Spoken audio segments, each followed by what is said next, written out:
Hello chess lovers, I have a brilliant attacking game for you played by Garry Kasparov against Veselin Topalov. The game was played in 1995 in Amsterdam at Euwe Memorial.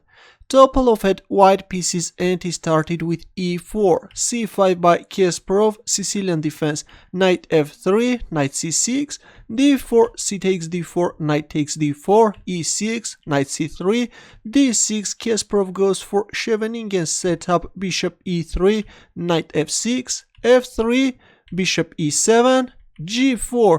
White is starting an immediate advancement on the king side, but Kasparov is not afraid of that pawn storm and he castles king side. Queen d2, a6, and white castles queen side. We have opposite side castlings and this is going to be a sharp battle. Knight takes d4, bishop takes d4, b5, king b1, a prophylactic move by Topalov. It's always very useful to bring the king on b1 square when you are castling queen side. Bishop b7, there it goes, h4, rook c8, g5, knight d7, and rook g1. Well, instead of playing rook g1, g6 also looks very interesting. Previously, I have already published a game where Mikhail Tal is going for a typical move against Sicilian defense, but this time we see rook g1.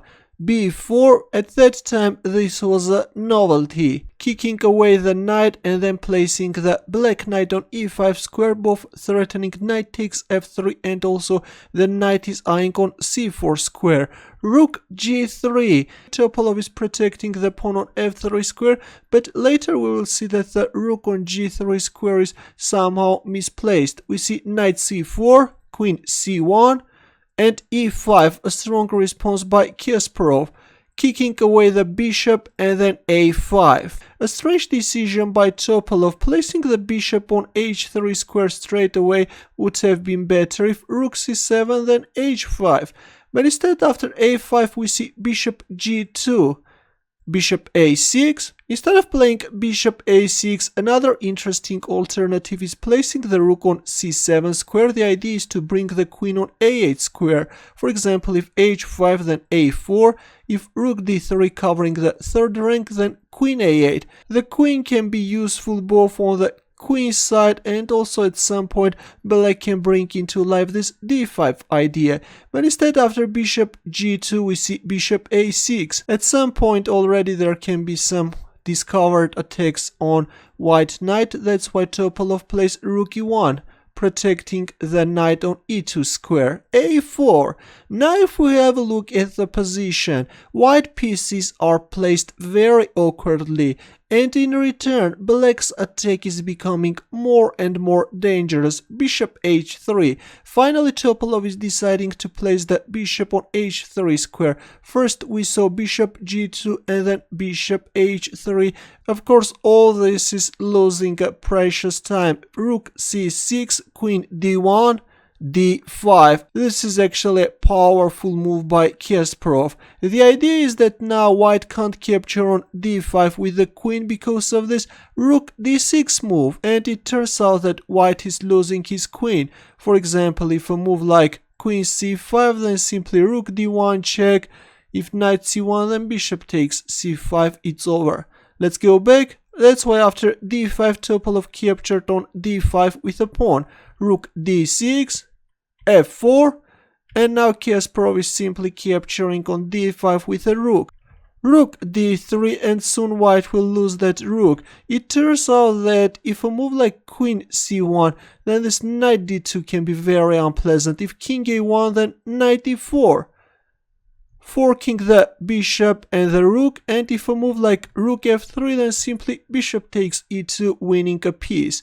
White can't recapture because of this rook d1. Let's go back. After rook d5, that's why we see rook d3, but here comes knight a3 check, attacking the rook on d3. B takes a3, bishop takes d3, c takes d3, rook takes d3, and in this position Topalov resigned. By playing rook takes d3, black is also forking the queen and the bishop, and white is losing more material. Also, this king on b1 square is exposed, and it's over. This is going to be an easy win for black. By the way, if you have noticed, this is move 28 and Kasparov wins the game. But let's have a look at this queen on d8 square. It turns out that during all these 28 moves, Kasparov didn't even make a single move with his queen. This is just a unique game, beating your opponent without even moving your queen. What a game! This is just fantastic. How is this possible? If you enjoyed this brilliant game, don't forget to give that thumbs up or subscribe to my channel. More games are coming. Good luck.